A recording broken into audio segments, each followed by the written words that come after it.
Assalamualaikum warahmatullahi wabarakatuh. Perkenalkan, nama saya Dian Safitri dengan NIM D215100052. Di sini saya akan menjelaskan tentang analisis bahaya kerja di PT Wilmar Cahaya Indonesia.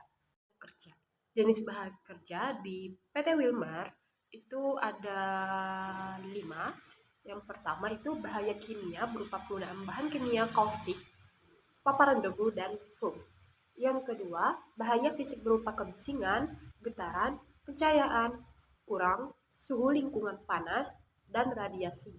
Dan yang ketiga, bahaya biologi berupa sarana air bersih, kakus, dan tempat pembuangan sampah. Yang keempat, bahaya ergonomi berupa posisi kerja yang tidak ergonomi. Dan yang terakhir, bahaya psikologi berupa jam kerja malam dan beban kerja. Proses kerja. Yang pertama itu potensi bahaya kimia saat proses pengelasan menggunakan bahan kimia berupa soda kaustik yang menghasilkan foam dan juga debu. Yang kedua, potensi bahaya fisika berupa kebisingan dan getaran saat melakukan proses produksi menggunakan mesin dan alat produksi, yang dimana mesin dan alat produksi ini menyebabkan kebisingan dan juga getaran. Dan yang ketiga, potensi bahaya fisika suhu disebabkan oleh temperatur mesin yang meningkat dikarenakan operasi terus-menerus, uap panas mesin, dan angin panas mesin. Dan yang keempat, potensi bahaya fisika radiasi, yaitu berupa percikan api saat proses kerja pengelasan menghasilkan radiasi sinar ultraviolet. Yang kelima, potensi bahaya biologi, setiap perusahaan yang terkena pajanan debu harus memiliki tempat makanan yang dipisah. Tiap perusahaan harus menyediakan kakus yang memenuhi syarat. Dan yang keenam adalah potensi bahaya ergonomi di area farm karena kursing bekerja dengan posisi tubuh yang jongkok. Dan yang terakhir, potensi bahaya psikologi, beban kerja yang semakin berat apabila tenaga kerja juga dituntut untuk bekerja dengan ritme pekerjaan yang lebih cepat dan target produksi yang lebih tinggi. Serta jam kerja malam dapat mengganggu aktivitas kerja pada pekerja. Mengidentifikasi bahaya. Yang pertama itu menggunakan metode wawancara mendalam, menggali informasi langsung pada pekerja dan supervisor. Yang kedua, observasi langsung mencatat potensi bahaya di tempat kerja. Yang dimana ini merupakan ciri-ciri dari kualitatif. Yang keenam, pengendalian dampak terhadap seluruh potensi bahaya. Pengendalian dampak potensi bahaya kimia, soda kaustik. Pengendalian dampak bahaya bahan kimia sudah dilakukan dengan pengendalian administratif dan penggunaan alat pelindung diri. Pengendali administratif berupa pendidikan atau pelatihan, yaitu instruksi kerja berupa bekerja hati-hati saat bekerja dengan bahan kimia soda kaustik dan arahan tentang penggunaan alat pelindung diri.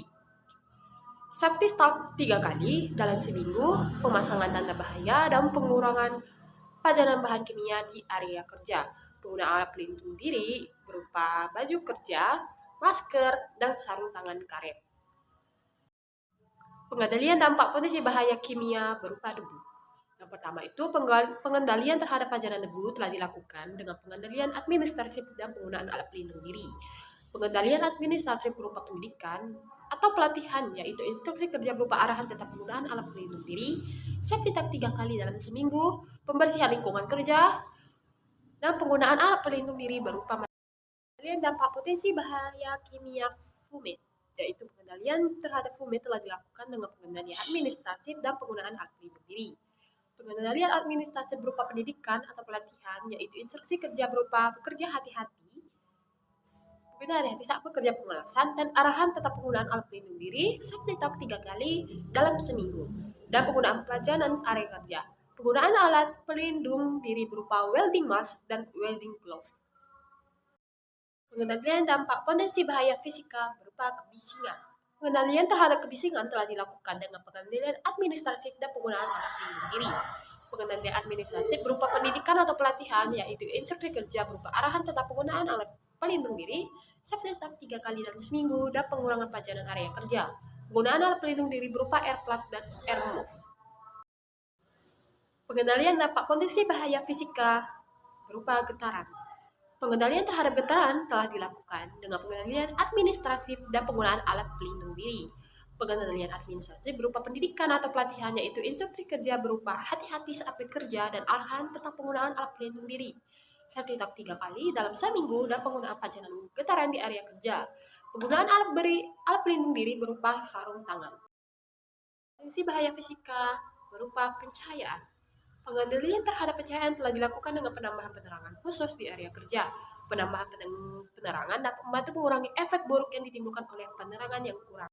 Slide yang ke-12. Pengendalian dampak potensi bahaya fisika berupa suhu lingkungan. Pengendalian terhadap suhu lingkungan telah dilakukan dengan pengendalian administratif dan pengontrolan terhadap kesehatan. Pengendalian administratif berupa pendidikan atau pelatihan, yaitu instruksi kerja berupa penggantian cairan yang diakibatkan oleh lingkungan kerja yang panas. Safety talk 3 kali dalam seminggu dan pengurangan pajanan area kerja. Pengontrolan terhadap kesehatan dilakukan dengan mengganti cairan dengan air minum. Pengendalian dengan mengganti cairan dengan air minum dapat mengembalikan keadaan dehidrasi yang ditimbulkan oleh lingkungan kerja yang panas. Pengendalian dampak potensi bahaya fisika berupa radiasi.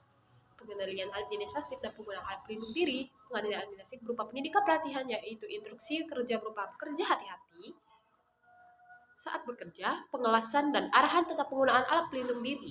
Safety talk 3 kali dalam seminggu. Dan pengurangan pajanan area penggunaan alat pelindung diri berupa welding mask dan welding gloves.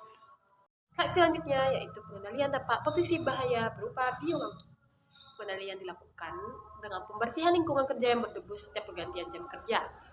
Kebersihan sangatlah bermanfaat untuk perusahaan sebab dengan terpelihara kebersihan, kecelakaan kerja dan penyakit akibat kerja sebagian besar dapat dicegah.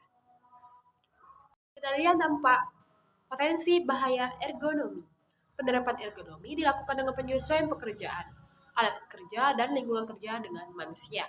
Penerapan ergonomi juga dilakukan dengan memperhatikan kemampuan dan keterbatasan manusia sehingga tercapai suatu keserasian antara manusia dan pekerjaan yang akan meningkatkan kenyamanan kerja dan produktivitas kerja. Beberapa posisi penting untuk penerapan ergonomi di tempat kerja adalah sebagai berikut. Yang pertama, posisi berdiri. Yang kedua, posisi duduk. Posisi berdiri berupa tinggi badan berdiri, tinggi bahu, tinggi siku, tinggi pinggul, panjang lengan. Posisi duduk berupa tinggi duduk, panjang lengan atas, panjang lengan bawah, dan tangan jarak lekuk lutut dan garis punggung, serta jarak lekuk lutut dan telapak kaki. Pengendalian terhadap psikologi tenaga kerja. Perusahaan telah berusaha memperbaiki lingkungan kerja dan memberikan cuti kerja kepada tenaga kerja. Rasa aman, nyaman, dan sejahtera dalam kerja yang didapatkan oleh tenaga kerja. Hal ini dapat terjadi karena lingkungan kerja berupa cahaya, ventilasi, posisi kerja yang tidak menimbulkan stres pada tenaga kerja. Kekurangan penelitian. Yang pertama, itu tidak melakukan penilaian bahaya. Kenapa? Karena penilaian bahaya ini penting untuk memprioritaskan pengendalian pertama yang akan dilakukan. Yang kedua, tidak melakukan evaluasi menyeluruh terhadap efektivitas pengendalian. Jadi sudah ada pengendalian tapi tidak dilakukan evaluasi secara menyeluruh. Jadi kita tidak tahu apakah pengendalian tersebut sudah benar apa belum. Saran yang pertama itu melakukan penilaian risiko agar mengetahui risiko bahaya yang tinggi. Dan yang kedua, melakukan evaluasi menyeluruh terhadap efektivitas pengendalian. Sekian, terima kasih. Mohon maaf jika ada kesalahan. Wabillahi taufiq wal hidayah. Wassalamualaikum warahmatullahi wabarakatuh.